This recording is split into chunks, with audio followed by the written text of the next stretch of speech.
Pokémon Omega Ruby and Alpha Sapphire, one of the most substantial Pokémon remakes, bringing the Hoenn region into the world of 3D and reviving beloved characters as well as introducing a few new ones. Now, it's no secret that I've already discussed the redesigns for the pre-existing characters, but sadly that kind of leaves out the ones who didn't exist at all in the original Ruby, Sapphire, and Emerald, because there was no old artwork to compare to the new artwork. So why not do that now, because I feel like it.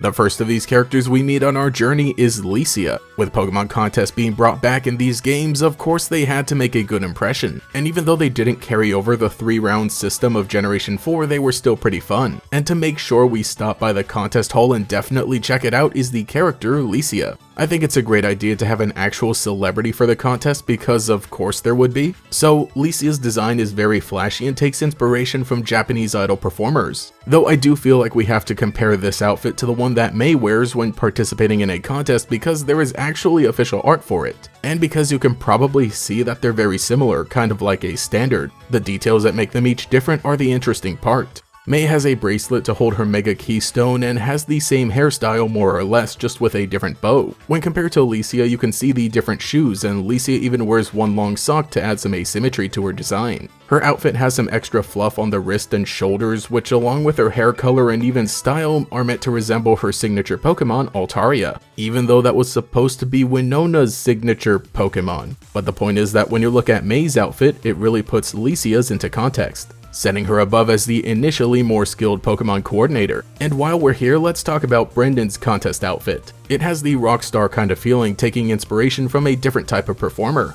I kind of like how it keeps the red and black that are present in his default design while still being something unique. Because he's no longer wearing his hat, you can really see that his hair is actually brown instead of white. He has a similar type of bracelet that May wears for her keystone, just in a different color. The big thing about their outfits is that they're meant to match two of the cosplay Pikachu styles. That's a really cool idea, but it would have been even cooler if there were more for all the other cosplay outfits. Had this game included character customization like X and Y, I can definitely see that being an option. Further along our journey, we're introduced to another new character who tells us all about one of the game's features. This is Arun, the secret base master. I guess you could say that he existed in the original games as the guy who gives you the secret power TM, but that doesn't really count. For one thing, I really love the idea of this character being a world traveler from Unova who gets a Flygon as his signature Pokemon. It was so close to having a Mega Evolution, guys, oh my gosh. Anyway, Arun kind of resembles the Pokemon Ranger trainer class, at least the ones from Generation 5 that have a similar type of hat as well as hair color. Now being in the warm climate of the Hoenn region, his jacket is slung over his shoulder and he sports a pair of shorts. The ends don't look like they're torn, more so that this is an intentional pattern. It kind of reminds me of castles, which I guess fits the base theme. I absolutely love that he has holsters on his sides, but they're filled up with flags that you would find in secret bases. Because there are a bunch of different colors, I imagine that these were captured by other people.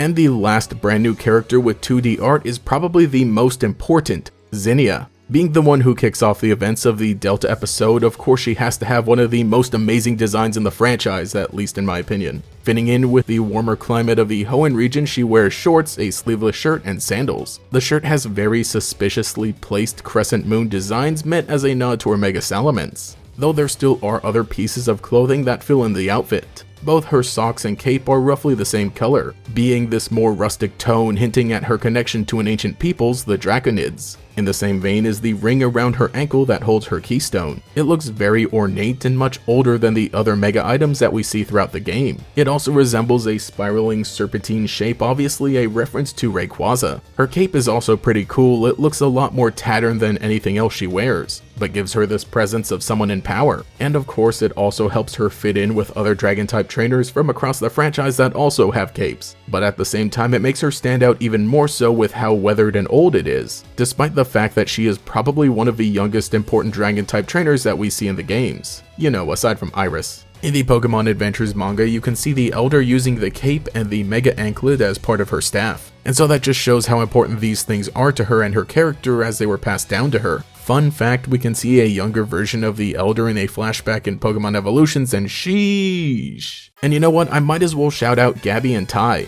Technically, they're a trainer class known as the Interviewers, and even though I've been staying away from trainer classes in general during these videos, they are the only ones in the game with that trainer class, and they were even characters in the Pokemon Generation shorts, so I guess why not. Really, they aren't too different. Sure, Gabby's hair is now brown and Ty's hat is blue, and some miscellaneous clothing changes that don't mean too much, but at their core they're basically the same. But you've gotta love that Rotom shirt that they gave Ty. Just feel a little bad for leaving them out of the original redesign video. So I feel like that basically wraps up some of the other important characters that we meet on our journey in Omega Ruby and Alpha Sapphire. Like I said, I think this is one of the most substantial Pokemon remakes, and I really love everything that they added and the different ways that they interpreted the events and characters from the originals. And at the end of the day, there really are only 3 important new characters that were introduced, but it's still really cool that they all have something to do with the base parts of the game. The contest, the secret base, and of course the story. So let me know which of these characters is your favorite, and if you would like to see more of these types of videos in the upcoming months, as maybe I wrap things up with some of the other characters. 100% I still stand by what I said about Zinnia, the best design of the 3DS era.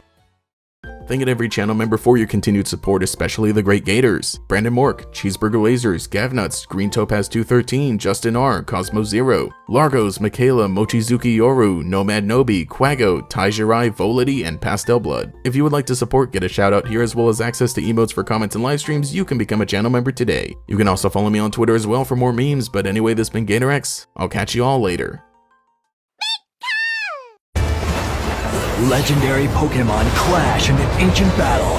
Which will prevail? Pokemon trading card game XY Ancient Origins. In stores now. Each booster pack of 10 cards sold separately. Cards vary by pack.